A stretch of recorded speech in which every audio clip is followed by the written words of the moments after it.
Hey, good people. Welcome to the Evolving Education Project podcast, hosted by me, Dr. Tiffany Amniachai, and friends, where we center the educational joys, passions, interests, and inquiries of people of color. This is episode 27. Coming up is a conversation about the narrow confines of citizenship as defined by the state, especially in terms of what constitutes the good citizen versus the bad or deviant citizen.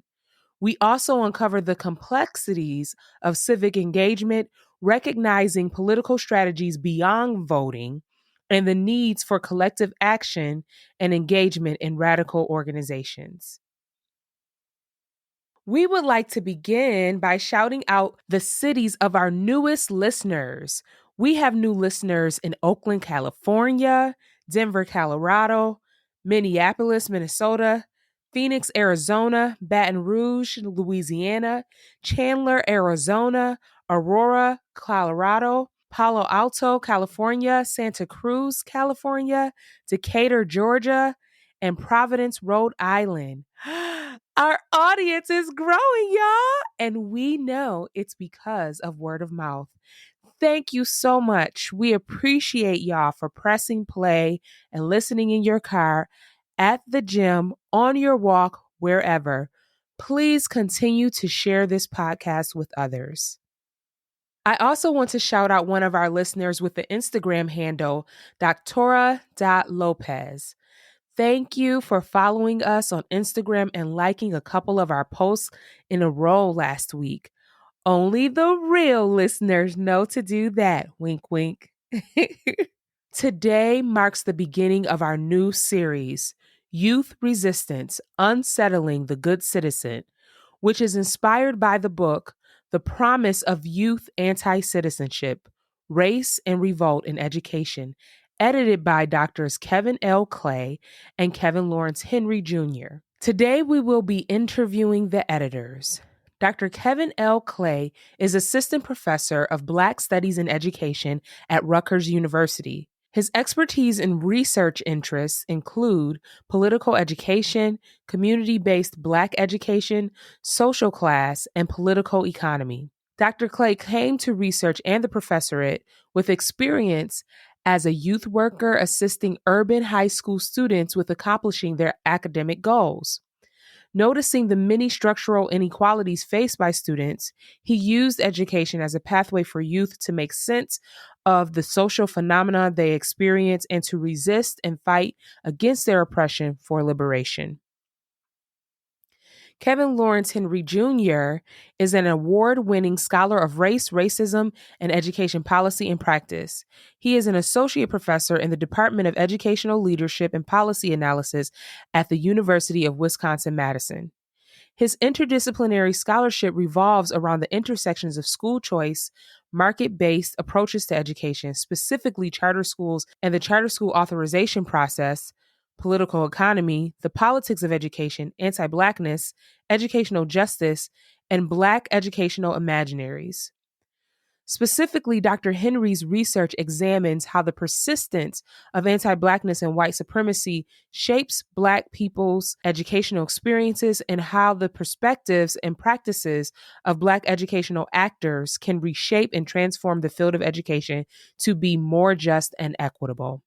In their edited book, The Promise of Youth Anti-Citizenship, Race and Revolt in Education, they build the argument that Black youth and other youth of color, particularly working class youth or those experiencing poverty, have been positioned as anti-citizens through social, political, and economic exploitation by the state. They simultaneously conceptualize anti-citizenship as, and I quote them here, a politics of resistance, subversion, and refusal within communities, compulsory institutions, and social organizations. Specifically, they invited book contributors to consider this question, and I quote them here. What can youth anti-citizenship teach us about the projects of liberation and abolition? In this interview, I asked them about their processes and to tell us even more about anti-citizenship. So let's get ready to listen in. But first, I want to let you know that this will be our last episode until after the fall break. but please use next week to catch up on old episodes. This series will continue on December 4th. Okay, let's get into it. But anyway, I was just saying that so when Kevin got on, I had this music, this like real soft, gentle music playing. I said, for y'all book, I had to have my incense, my meditation incense, my clear head candle, and I had to have the right music because I had to understand these is my professor peers. They my peer professors. So I was like, first of all, I have to start off. I love y'all so much. Both of y'all. Y'all are just beautiful people. And I'm so honored that y'all are here, and I think I love y'all as individuals, and then I get to read y'all work and be talking to y'all like scholars because you're scholars, and it's just like I'm overwhelmed with emotions, and I was just like reading this, and I'm just like in your acknowledgement section, so I'm gonna be that's in the interview too because I was like I love them. Look at these acknowledgments. Oh my god, you're so beautiful. It's just really about the right work and your hearts and pushing us so much. But anyway, how y'all doing today? Good morning. I'm tired. Oh my god. Yeah, this early. But look, it was Halloween and I thought I was young still. And, you know, Oh, you was out.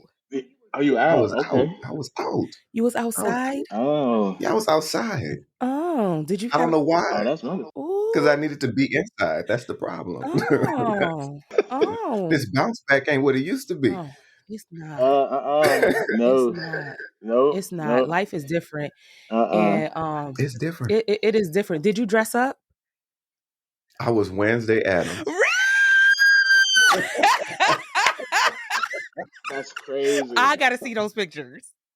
I'm going to send them to you. They're a mess. They are a mess. Oh my gosh. But anyway, how are you, Kevin? I'm good. I'm really good. I had my little morning walk and just came back and popped on the computer. But I taught last night, so I was definitely not out in the street. Yeah, we don't finish until 8:40 Eastern Ooh, time. So after that, I can just curl up in bed, because Yes. I go to bed at 9. I'm that tight.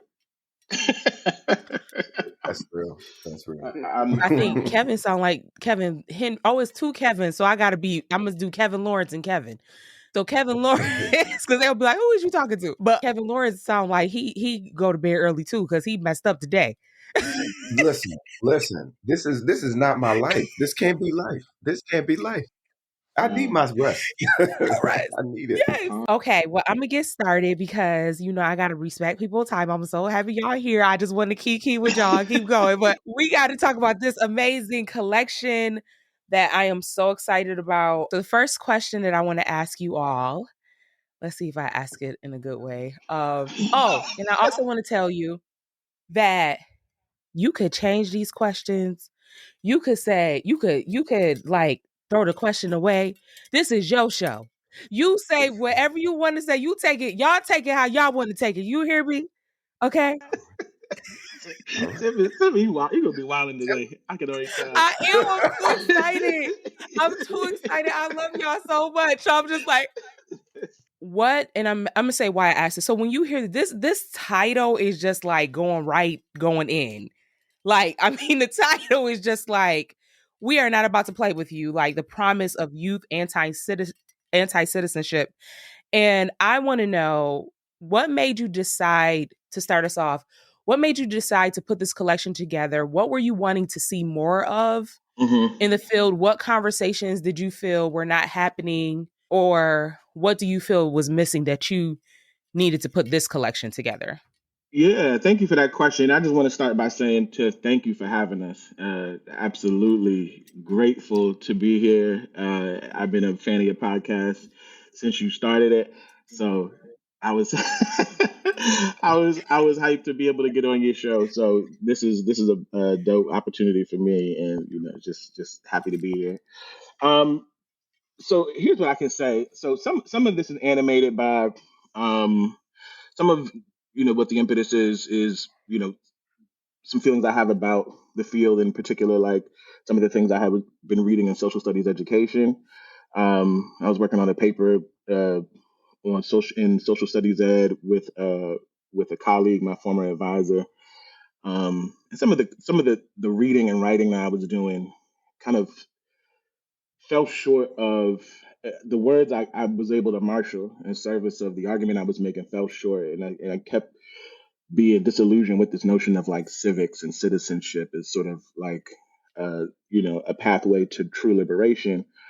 Um, but I can be honest with you, like really my life, like my real life moments throughout my life, growing up in a black middle class, working class suburban community.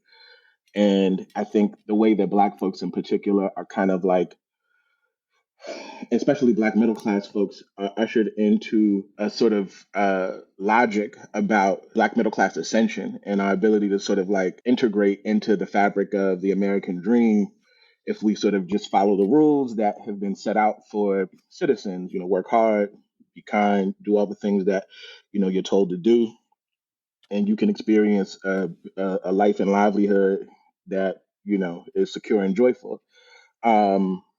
And self-determined, right? And I think this is around like 2013, 2014, when Trayvon Martin, Michael Brown, the murders of young black folks was sort of like proliferate on news media, and I was tuning into public radio, NPR, and I remember some of the discussion is like this, like really sort of flippant critiques of folks who were rebelling in the street. It's like, why are they destroying their community? Like, this is so like so backwards, so pathological, right? Um, and I remember Brittany and I, my wife and I, would just like listening to the radio, just like, I got to turn this off, right? Like, this is like horrific, right? It was a very like clear understanding among us, just like this is not like the analysis that they're providing here is really insufficient, but it also kind of mirrored some of the ways that I have been reading in social studies literature.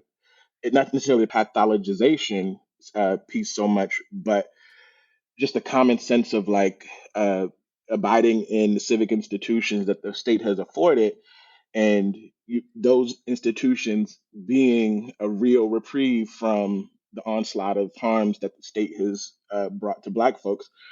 It was like, this is not true, right? Like black folks who are tearing shit up, like are actually doing something really important for us, right? Like and it's not a strategic, right? Like that they would lead us to believe that this is like just ridiculous like reactionary kind of violence that has no sort of strategy. It's actually like has a history of being strategic. And so this is kind of like what animated like the discussion that I was wanting to take up, like really around this limitations of the paradigm that civic education was offering us, and civic inclusion was offering us.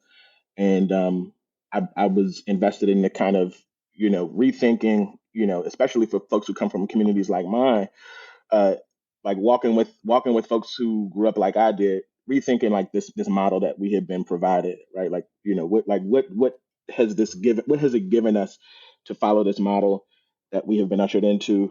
Is there a new way for us to think about like what our trajectory could be like if we abandon this model and pursue something else outside of this? Yeah, I'm just gonna add. Kevin invited me to this project, and if Kevin asked me to do anything, I'm gonna do it. I Listen, don't care what it listen, is. So I'm me like, too. look, I'm like, listen, it doesn't matter what it is. And so when Kevin first initially talked to me about this, I was like, this is it, right? This is the project. When we think about what how black people and black children have been positioned, what we offer in terms of kind of our interpretive gaze on the world, and as a consequence, through that interpretive gaze that's informed by our lived experiences, um, that's rooted in a kind of push against these norms that society has told us ought to be, right? And I'm just thinking about Right. the personal. When I was in college, right, I was a stellar college student. I was also like an activist on campus, but I was also like president of Black Student Union and college Yep. Democrats. And I was like, won this award. at the end of my senior year, I won this award, what was called the Tulane 34 Award, which they only give to 34 graduating people throughout the entire university, right? This is grad school, medical school, all of it, right? And these are supposedly some of the top students in the university, right? People that are leaders, thought leaders, all of that stuff, all this BS. And this is following Hurricane Katrina. And the food workers on campus were going on strike. And this was SEIU was there. We were organizing and working with them. And we were leading, we were doing protests on campus. And I remember getting called to the Dean of Students office. And they sent me, well, actually, I wasn't called. They sent me an email with notice that I was going to be suspended, that I had a suspension hearing, and that they wanted to expel me for protesting and disturbing the educational process, blah, blah, blah, blah, blah, right? All that stuff, all these trumped up charges. But what I remember most was that disconnect between at one point being seen as this ideal student, this person who was doing all the good and right things. And the moment I'm speaking up for Black people on campus and saying, this is messed up, this shit ain't work, like this stuff is not whatever. It's fine. It's okay. There we explicit. go. Okay, there we know. We're Now, explicit. this is not right. That we pushing up against like this racial capitalist neoliberal order in New Orleans after the storm. They were like, we about to suspend your Black ass. Like, you can't be here. Literally. And so like thinking about what the book does and what the book is saying about how Blacks, and this is, this is a undergrad, so I'm a college student, I'm an adult, but a young adult, but this idea around how we put parameters around what constitutes the good citizen, the bad citizen, the deviant, right? Like all of that, this is what this is about. And so like when Kevin talks about this, I'm like, oh, I mean, this is it. This makes so much sense. Not only because it's my personal experience, but also just thinking about like how many other children, both in K-12, higher ed, elsewhere, are located in this prism that says that we do not belong, we do not exist, and that our being has to serve essentially the state and the parameters and the Right. desires of the state. So, like when I think about this, like this was it. Like, and so again, like when I think about Kevin, I, what more can I say? What more can I say? And so I'm just grateful to have been part of the project and actually to be on the. And again, Tiffany, thank you. I didn't even say this earlier. Thank you as well Yeah. for this opportunity. But yeah, so Yeah. that's my little two cents there. And Yeah. Kevin, what made you invite Kevin Lawrence? So number one, the brother's brilliant, right? And so we got had a chance. It was during the pandemic, I Yeah. think. We were leading reading of Cedric Robinson's Black Marxism, and I think it was, I don't know how many of us it was that were in that group, and we were coming together like every month or whatever. I can't remember how often we came together, and you know, Black Marxism was something I returned to as a new faculty when I was at VCU. I tell people the story all the time. When I opened it up as a grad student, I read like the first few pages and then closed it. I was like, I can't understand none of this. I don't know what he's talking about. so, so, and so I returned to it. It just, I think what you realize is that like after a period of time, like in study and just sort of in community with scholars, that like you develop the capacity to engage with texts like that better because you've grown and you've learned some things. But Kev was in that group, and I'm like, this brother is brilliant. This brother is one of those folks who I really wish that I had when I was in graduate school to kind of bounce ideas off of, to think with. And then his work is phenomenal, right? And so there's very few people. I think he is among a very few scholars who I think does a great job of balancing political economy and analysis of political economy with discussions of Black ontology. And I think he does that really well. And it was the direction that I was headed and the direction that I think we all need to be headed.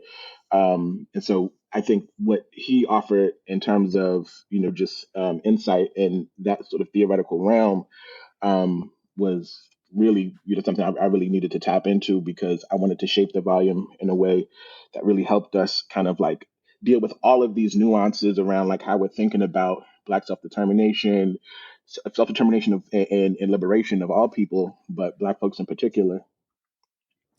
Man, Cal, thank you. Thank you. The feeling is mutual. Literally, the feeling is mutual. Seriously, man. Yeah, Seriously. Thank you. yeah, And not that y'all need me to confirm, absolutely. but I'm just gonna confirm both of their brilliance. Like that's why I wanted them both to say it, because I mean, I met both of them. Well, I was introduced. I didn't like know them, but speaking at conferences and just being blown away. Like each of you, I remember the first time Kevin, he was a student. He was with advisors and all of this, but he got up and spoke, and I said, "Oh, let me close this and let me sit up and pay and pay attention." Sounded like Martin Luther King in the 21st century. I said, "Who is this young and milk talking preaching?" Okay. And Kevin has a very Kevin No. Clay. So I was talking about Kevin Lawrence before. Oh, good, because Kevin I'm Clay like, has a no. very poetic, intellectual way of laying it out and framing, and that draws you in, that you're listening and you're like, it's almost like he's telling you this story, like almost like you would do a read aloud to, that's my reference, but it's hits hard and it's intellectual and it's poetic, and it lays out and flows like water. So I got the preacher and I got the poet on the podcast. Amen. Here we go. Y'all know I can't act right. I'm so bad. Let me get to these questions. I can't act right with y'all. Okay. So this question I have, so I with the introductory chapter setting us up, you talk about predatory inclusion of Black youth and youth of color and people of color more broadly in this notion of democracy and civics, and right. And I see this a lot. I really struggle Hmm. with this in my own world, in my own community, because I see this a lot with the push for voting as the only way to participate politically. Well, I should say civically, as the only way to make change, as our civic duty, and many other forms, which you kind of talked about it, Kevin Clay, in the beginning, and many like Hmm. these other forms of political participation are considered uncivil, right? Or anti-citizen, like you're talking about. Right. Um, and it's really hard. Like we'll see all of these pushes around election season. It's like I'm always asking, like, what are you doing? How are you participating politically the rest of the year? Like in all of these Hmm. other. So how do you feel this book disrupts those notions of like voting as the only way? Yeah, yeah. I can start. Um, so I mean, I'm not necessarily. I don't. This is not necessarily a commentary on voting, but on what I think is missing in our framework of like power, and how I think we build power, and why it's necessary to build power to spark revolutionary change. Because I don't think in the grand scheme of things, people aren't looking for some small reforms to sort of ease their experience under racial capitalism. Like it's extreme poverty, extreme houselessness. People are suffering medically. Can't go to the hospital, doctor, medical debt, all these things, right? And so what we're being promised in the electoral cycles is like small relief in like one or more of these areas, but like nothing that's like fundamentally like shifts our experience and livelihood in this settler colony. And so what I think the central focus of anti-citizenship offers is a conversation around what building power might look like, and if our goal isn't these small reforms, right? What our trajectory sort of needs to be set on, what our trajectory needs to be set on in terms of how we are thinking about like what real change looks like, uh, because this sort of the small spaces of the electoral cycle are a moment. right? And our struggle is much more outside of the confines of that temporality. Like our struggle is enduring, our struggle is long, and we need to build movements, right? Like we need to build movements uh, that aren't sort of trying to reform these small spaces, like these little small aspects of our lived experiences. We're trying to build the ideas to build something that would allow us to fundamentally transform these conditions. And I think that's what anti-citizenship offers, in my perspective, is a framework for operating outside of the limitations of the civic institutions that we've been given that have ultimately been designed to reproduce the status quo. Yeah, I mean, I think that, I mean, not think that's it. That's it, right? I mean, part of the challenge is, and again, is this for me thinking about if we look at the history of Black folks, our forms of resistance in the United States and globally, but in this case, in the United States, has not been singular, right? And so Hmm. this thinking that, for instance, to your question, Tiffany, about like voting, right, voting behavior, um, as if that is the only or singular way that we show up as citizens, or what is the, in many ways that is the most ideal because it fits within the confines of the institution, and then the options that are offered to us typically aren't the options that we really want anyway. But nevertheless, like we have to work within these parameters.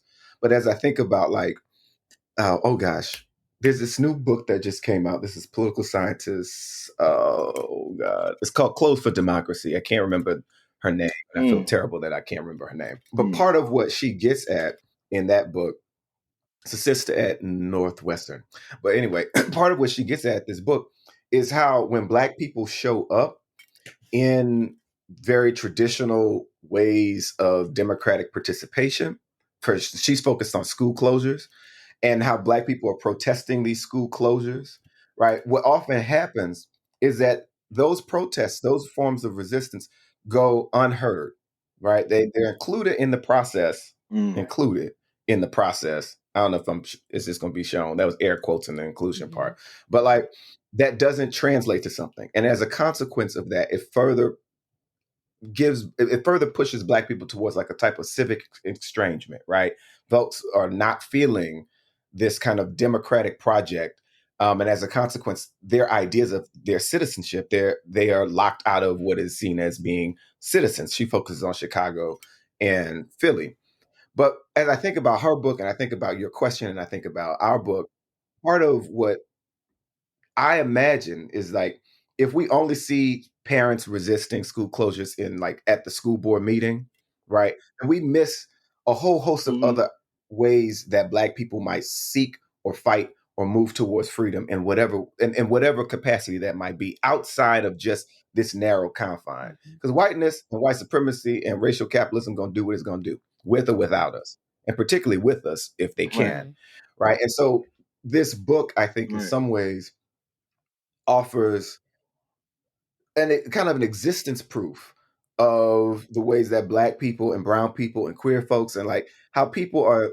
challenging and pushing back against these very narrow ideas of how we're supposed to show up and how we're supposed to be, right? So this is both an existential and political and material issue. And so, thinking about, you know the voting, that's just one part of this giant star. This is one little star on this big broad constellation. And so I think if we only limit it to voting, right, then we miss the whole right, constellation. We ain't seen the Big Dipper. right, We just see this one star. Mm-hmm. And so I think right, this book is like right, there's so an entirely different set of possibilities that exist, right, that are both, yeah, maybe within the state, kind of, but not really, right? And that pushes back against what the state right. might desire for us to be. Mm-hmm. And last thing I'll say, like, I think about Toni Morrison in this interview that she gave, I don't know when it was, but she says, if I had lived the life that the state wanted me to, I would have never written a word. Mm. I'm paraphrasing it, but like, Mm, right? Like, so thinking mm, about who the state imagines us to be and how the state imagines us to show up. I right, think this book is like, bump that. Like, these people don't have your interest at heart. Like, this is not the goal. It's right, about accumulation and keeping you in place, right? And so anyway, yeah. So I think that the book Mhm. is really a way for us to think through and it's part of a larger lineage of how Black people have pushed up against these kind of um, well, predatory these predatory norms that are aiming to feast Right. on us and to aiming to constrain um, our movement in this space, in this world. So yeah. Yeah. I mean, and it's a really quick follow up because I mean, I think a part of what I think people really have to contend with is Mhm. the theory of change, right? And I think if you ask most people like to play out like so what like if you vote and then what and then what happens like you vote you get your candidate perhaps to win or maybe they don't and then what comes next after that. I think the challenge is like voting is often so short-sighted, right? It's not a part of like what Kevin is saying, a larger sort of constellation of strategies to improve folks social material and political condition. And so we have to be able to start thinking outside of like these moments and like the sort of individualism, like this the idea that like our individual acts alone, apart from like a larger community of people who have been sort of collectively working through uh, sort of a change project, right? Like a people without working within the context of social movements, that we can actually like do something with like this small sort of like momentary individual act. Yeah, y'all got me thinking about so much stuff. The one thing I want to say, I really Mm. appreciate in this book, and I know people who are listening, I always bring this up, the attention to social class in everything. And as you think about Black capitalism, just because I think it gets so lost with any discussions of Black people doing anything.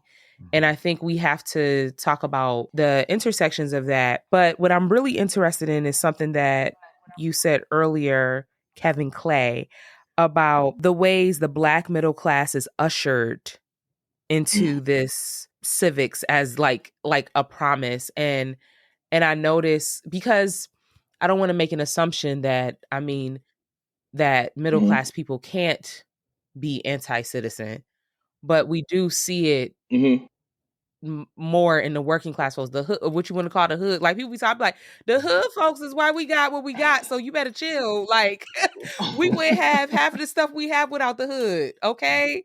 I remember I was working on a project with a another Black man, and we were working with youth, and they were saying something. He started to say something like about how like in their neighborhoods the person, like the Black man on the corner is bringing down our neighborhood and all of this. And I interjected. I was like, wait a minute, we're not gonna throw them away, because they've protected Mm-hmm. me when I've been walking down the street. I grew up in you know a working class neighborhood.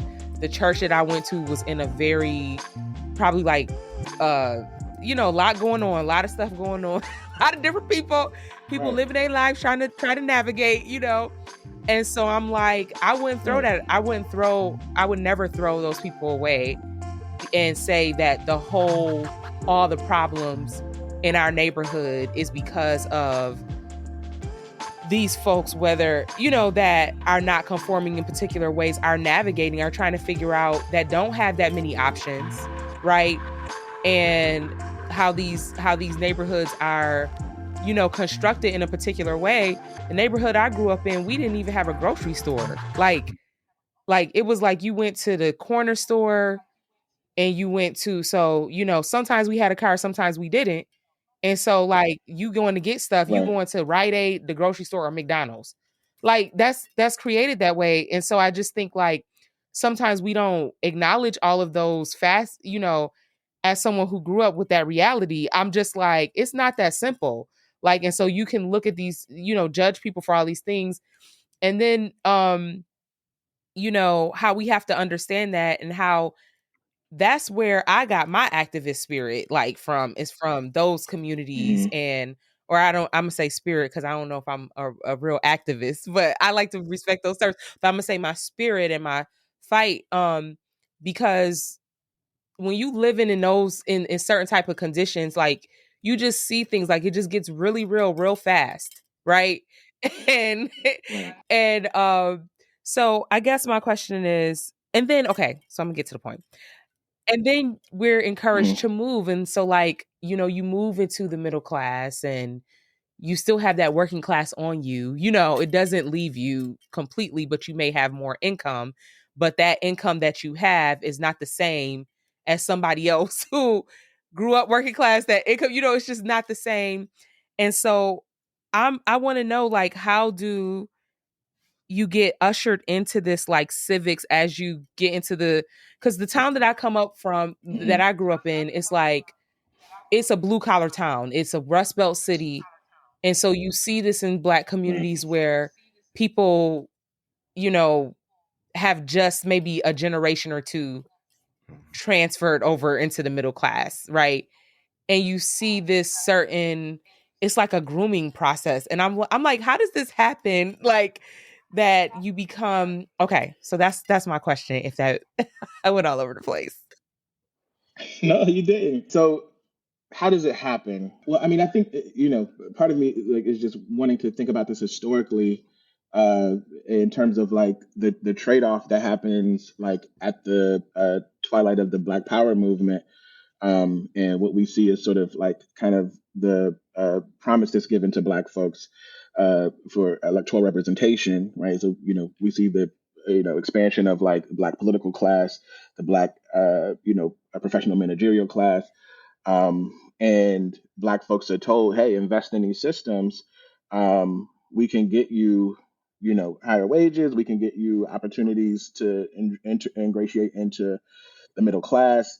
We can get you mayors in the big cities, right? And shut this movement down, though, right? Like this is what you get if you shut this movement down. And so Adolf Reed talks about this. So I think this is kind of like somewhat of an origin of like this political project. But I mean, I think it happens in very subtle ways, right? Like and to be honest, like one of the things I was saying the other day, I don't know if you saw, I posted on Facebook.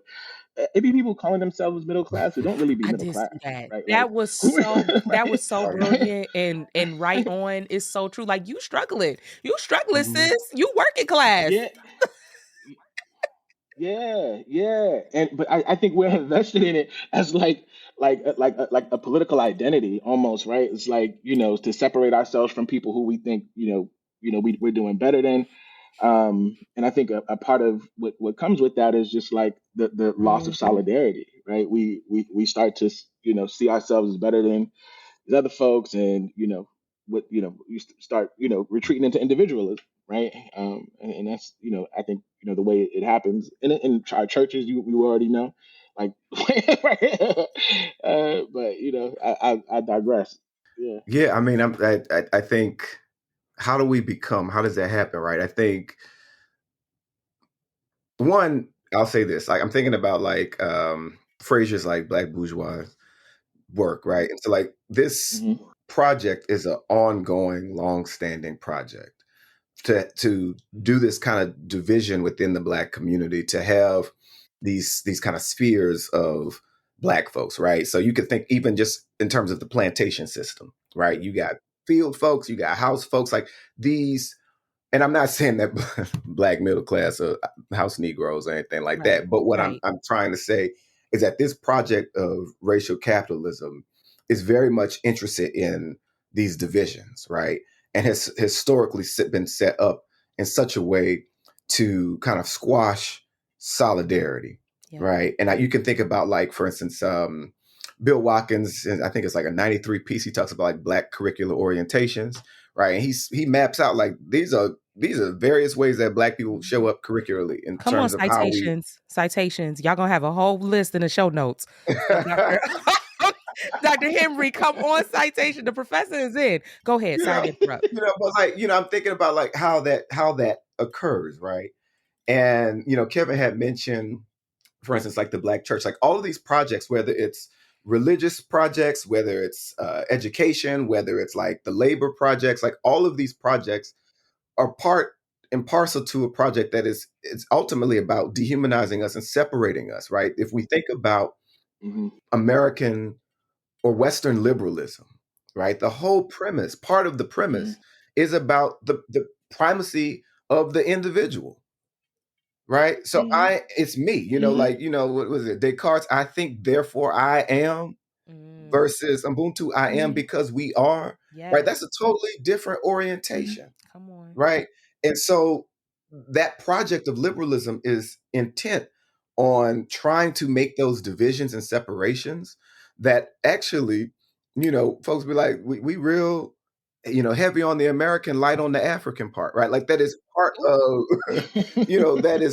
that disconnects us from, our tradition and our lineage. And again, I'm not trying to put forth like a monolithic kind of, this mythical black being Right. in existence. But I do think that there are ways and customs and norms that push up against the kind of this kind of liberal Western liberalism that says that we need to be individuals, we need to be consumers, we need to be bosses and grinders Mm-hmm. and this and like it's such a disconnect. And even when we think about the religious discourse, for instance, like around prosperity gospel, Kevin kind of hinted at it earlier. It's like I'm blessed because God loves me, right? Or Mhm. something like this whole kind of, if I, Yep. Mm-hmm. Favored. blessings I'm go up, blessed and all highly that, favored.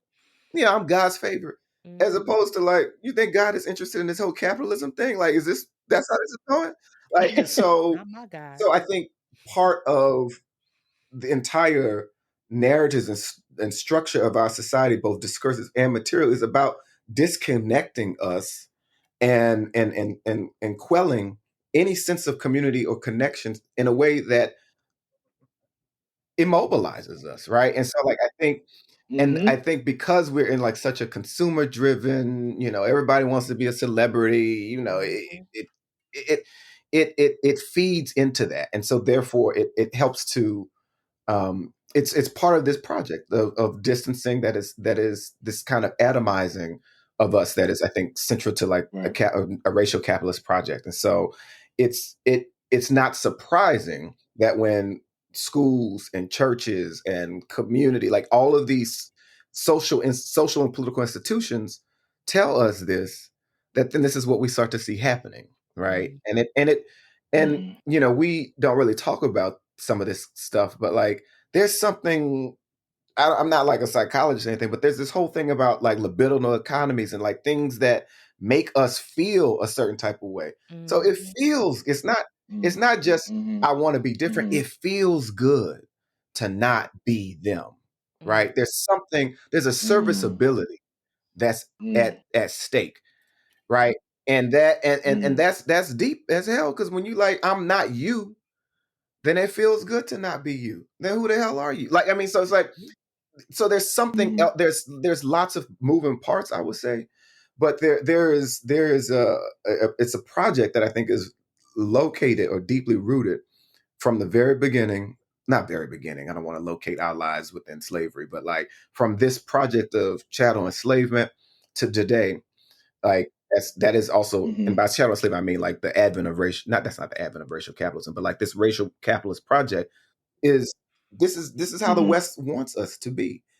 um and so yeah, when we think about how we get here, class is one of these things that it's like, well, I might be black but I'm not like you, right? Like Mhm. there's this thing that's operating here, that's deeply embedded within this kind of one anti-black stuff. Because thinking about your initial um point, Tiff, about like you growing up and people saying this person is, the detriment of our community. They ain't the damn like that's the detriment to our community. Like that's what we're gonna talk about, not these housing practice policies and the fact that there's a food desert and this, that, and the other. Like but he's a detriment. Like Right. it individualizes us in such a way that disconnects us, and does not allow for Right. it throws the rock but hides the hand, as my grandmother would say. Mhm. Right? We see the injury, we look at the difference, but we don't talk about the trace Right. of it and where that comes from and why it exists.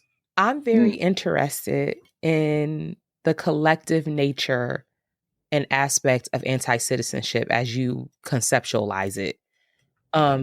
Because Mm. anti-citizenship, even how youth of color are positioned as anti-citizens, upon first hearing it, can come across as an individual, like these individual instances, as you describe in your introductory chapter, like, Hmm. and how you're pushing beyond that.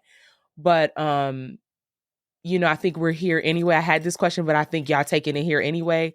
What does that collectivity aspect look like in the frame of anti-citizenship? And I would even add solidarity. And how does it occur, or how do we hope and we dream that it would occur? So I'm gonna. This is probably a bad way to start this, as I was just talking about capitalist and stuff, or capitalism. I was a weird child growing up, and I used to watch Susie Orman. Y'all remember her? And, Oh and yes, she used to come on CNBC and stuff, I have and her she had book. like I this think whole, up I there. do. I think I got her book when I was like my early 20s or something. Yes. you know. And I would watch her, Why and black this is people love Susie wild as hell Orman? that I'm gonna invoke this woman right now.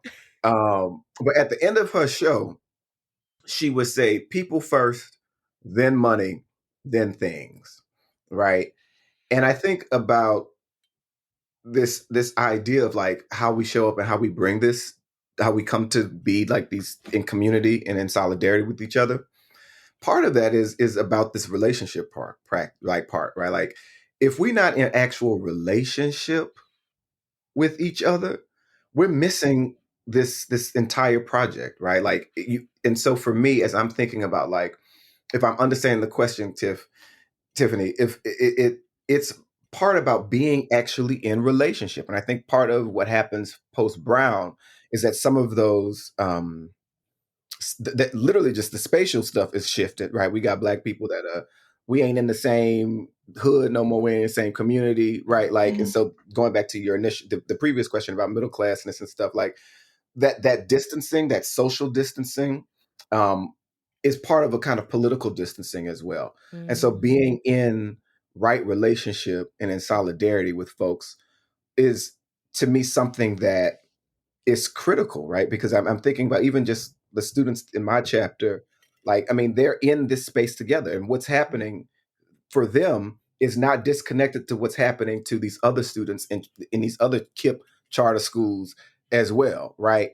But if we're not in community, if we don't know this thing, right, then I think we lose sight of the ability to actually be in solidarity with each other. And then the other thing I would say is that being in solidarity also, and Mm. this may be counter to what some folks want to hear, is like this also might require a little sacrifice and discomfort, right? And so for me, it means taking our eyes off ourselves for a moment mm, and seeing how we're located in this entire talk about this entire system, this entire constellation together. Like we're part of this thing together. And so that if we're removed from each other, we're removed from each other. Like we've lost that ability to be in space, in community, in conjunction with one another. And so for as I'm thinking about like how does this come together, it comes together by being together, right? We lose that when we're not in each other's space, when we're not each other's company, and when we don't see a shared sense of future and belonging and a connection amongst what's happening, right? If it's just, well, I'm good because I got a nice car and this, that, and the other, and Right. there's a literally the food desert down the street, but I'm eating, like we've lost it. So like that shared sense of linked fate, so to speak, you know. Yeah. Right. Kevin, I'm Right. curious what you think, man. Yeah. No, I agree 100%. I mean, I think I was listening to something the other day, and sort of connects to like I think what some of what Adolph Reed has been talking with Adolph Reed's intellectual project has been, but also folks like William Julius Wilson, and there's a shift in the mid 20th century where you know people aren't like living Mhm. in proximity to one another, and so it's not just that, like, and Kevin, you touched on this, but it's also folks we're sharing so like places like this factory towns, right, where like all of the men, or yeah. they sort of go to the same Mhm. job, ride the same bus, and share a same sort of material condition, right? And so there's an opportunity to sort of reflect collectively with an entire community who share same, work, community experiences, civic institutions, and to think about our fate collectively. But now that we're so much more atomized, it's harder to, understand what your neighbor's situation is, or know what your neighbor's political or not political but economic station is, unless you actively sort of build those relationships. And I think that's sort of in on the domestic front, but I think this plays out even more consequentially when we remove ourselves Mm-hmm. from what's happening globally, right? So we can turn our heads from what's happening in Gaza. We can turn our heads from what's happening in Sudan and the Ivory Coast. Like we can really, you know, just remove ourselves because these things are oceans away, and not understand or think about our own fates as linked to the fates of these people who are living under a form of colonization. I'm particularly talking about Gaza. Folks who are living under colonization and who are, really experiencing a genocide in real time in front of us. And so there's a kind of, sort of like covering our eyes a bit that I think is a part of like what the trade off has been, in terms of black folks' ability to ascend into the middle class. If you ignore this, if you don't sort of link your political fate to these people, we let you be all the things that we said that you can be, and ascend in this sort of class trajectory, to be a successful person. And I think that is a trade off that so many people, either wittingly or unwittingly, have decided to make. We need to be more deeply invested in joining radical organizations, right? Yep. Because the organizations exist. People have been a part of like these organizations have been doing the work for a long time. Just because we don't know about it or we haven't, sort of joined these groups.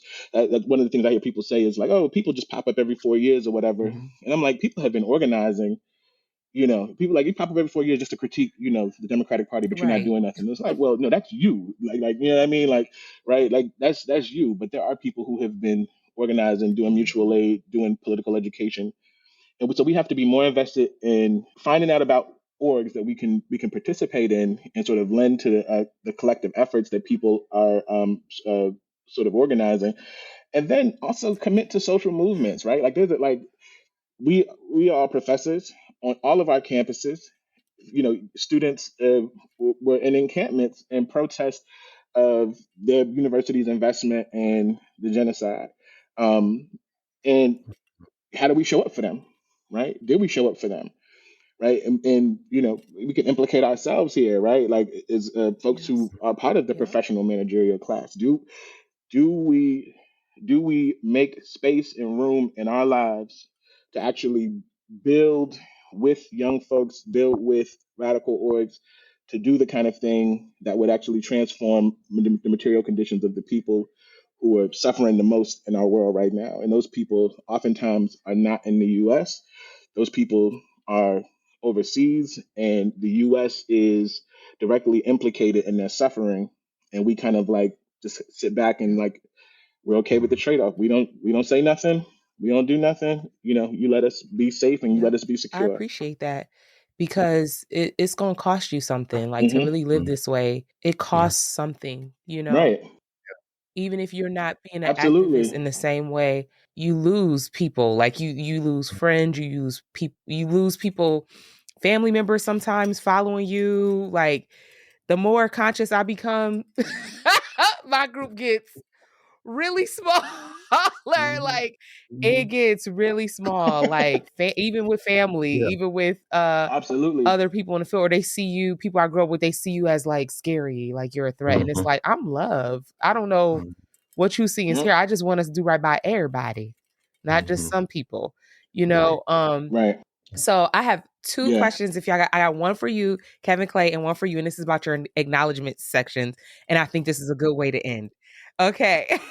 So Kevin Clay, in your acknowledgement section, you express, I am always striving to be better at all of this because of what you, and you're talking about the young people you worked with as a teacher and youth worker.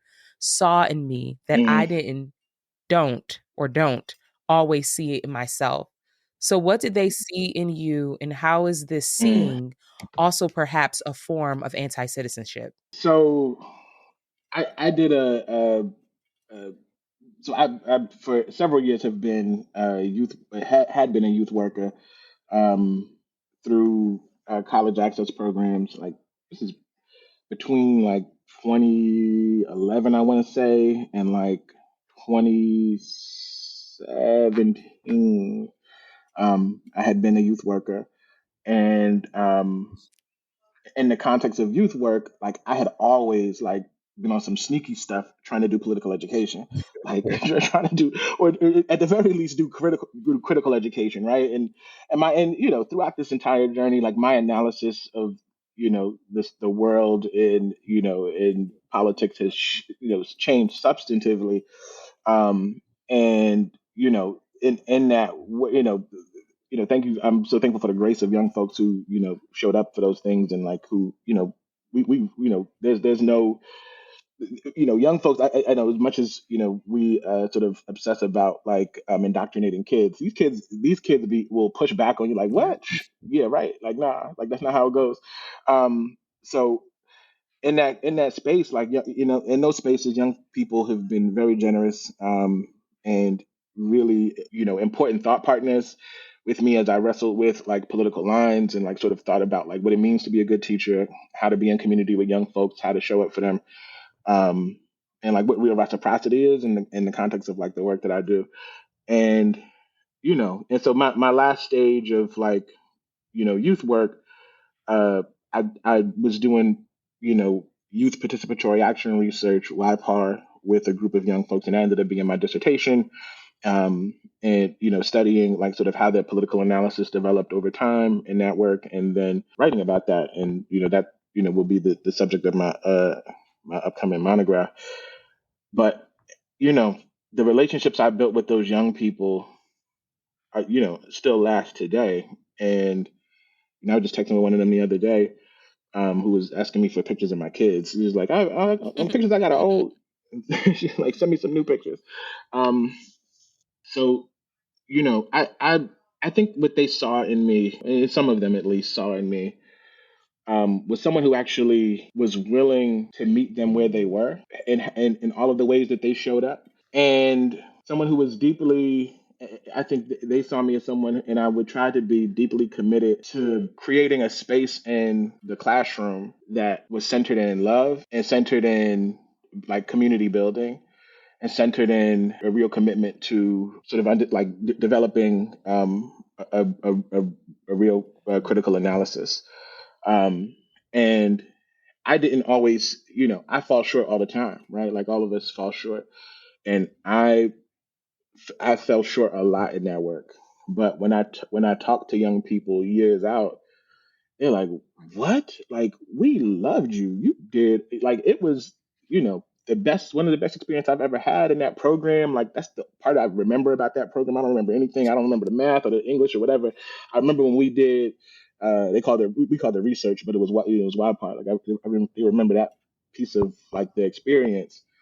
And like I'm writing a book, an academic book, and I'm sort of obsessing over some of the parts of like the work that we did together to make an argument, right, in service of like producing knowledge. um but as much as I obsess over like the ways that work had fallen short, mostly because of what I did or didn't offer, young people have encouraged me tremendously to both continue in that kind of work, right? Which is part of the reason why I'm organizing now. I continue to organize in the community I grew up in. That's part of the reason why I continue to sort of stay the course and sort of being deeply committed to political education, and working with young people to sort of build their capacity to do the kinds of things that we're talking about, right? As I sort of try to build my own capacity, right, or work with people to help me build my capacity, um, to be more fit for our social movements, to be more fit for sort of being in community with people and radical solidarity. So yeah, that's what I think. that's sort of what I meant by that. Um, I'm not, like I'll leave it to folks to interpret like where they see Yes. anti-citizenship in that.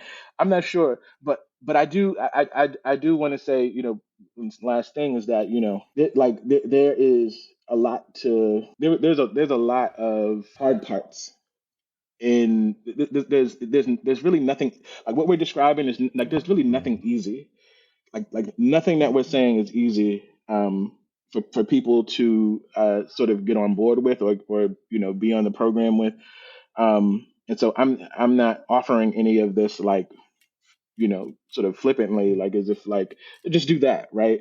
I understand how hard it is, and I understand like even for me, like a lot of this has been hard.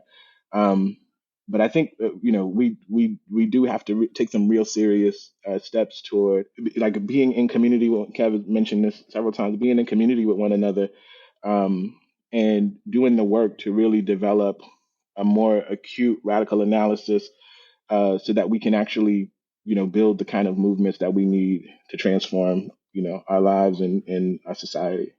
Thank you, Kevin. Lawrence, you have time for this last question. That's for Yeah, of you. course. Yeah, I have time. This is one last Yeah. question. Okay, so Kevin Henry, which you were kind of hinting at this anyway, so I'm on the right track.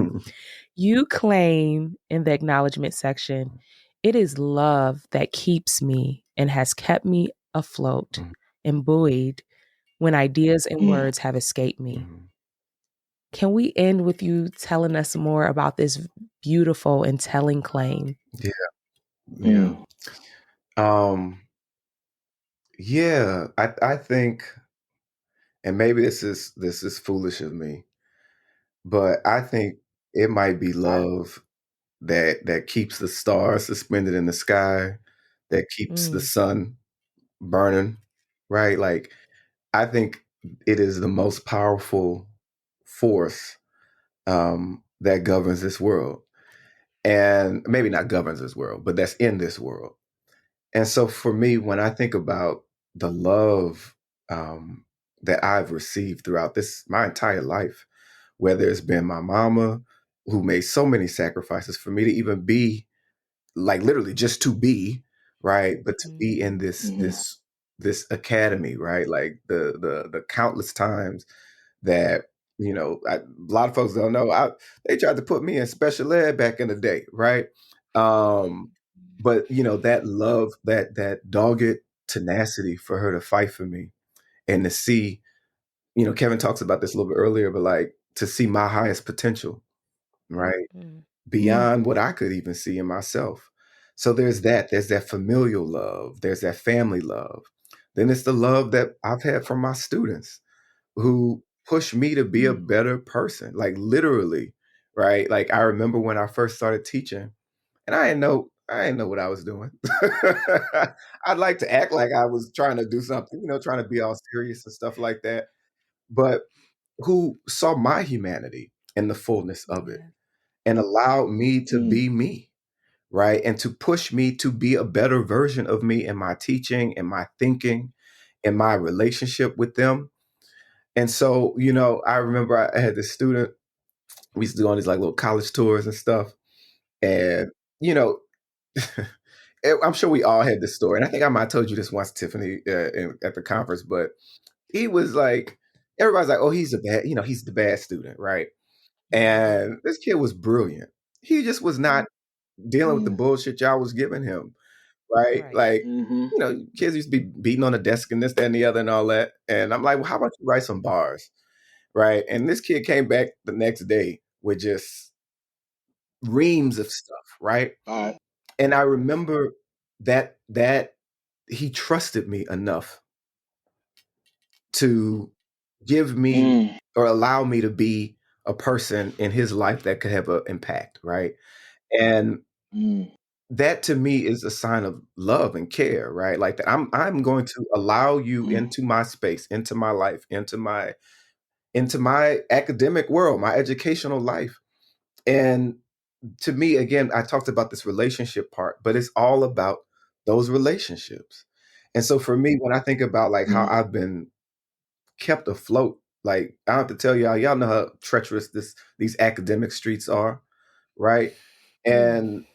And the moments where I've wanted to give up, when I've wanted to not even do this thing, I'm like, what the hell am I even doing up in here? Like, Yeah. these people, what? Mm. Like, you know, and Mm. trying not to fight They nobody. try Like, I it. mean, They try these it. are Yeah. this, They try it. and so like when I think about the people who have poured so much into me, families, students, Right. mentors, right? Like, that's literally why I'm in this space and why I continue to show up sometimes when I don't even want to show up, because they've Mm. invested so much and they've given so much and sacrificed so much.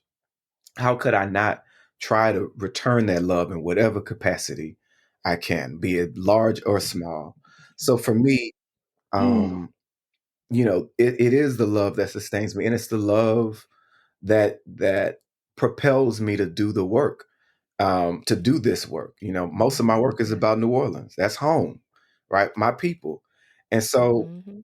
I can't do any of this without them. And I don't want to do any of Right. this without them.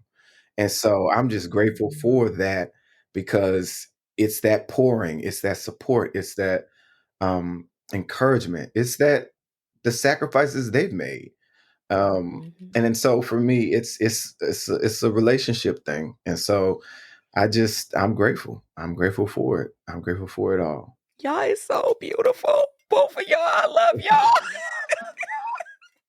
Thank y'all so much for being here and you know how stuff just feels good. It just felt Mm. good. It just felt right. And y'all could call and ask me to do anything. Y'all just call me. I'ma come. I'm gonna be like, yes, yes, it's gonna happen.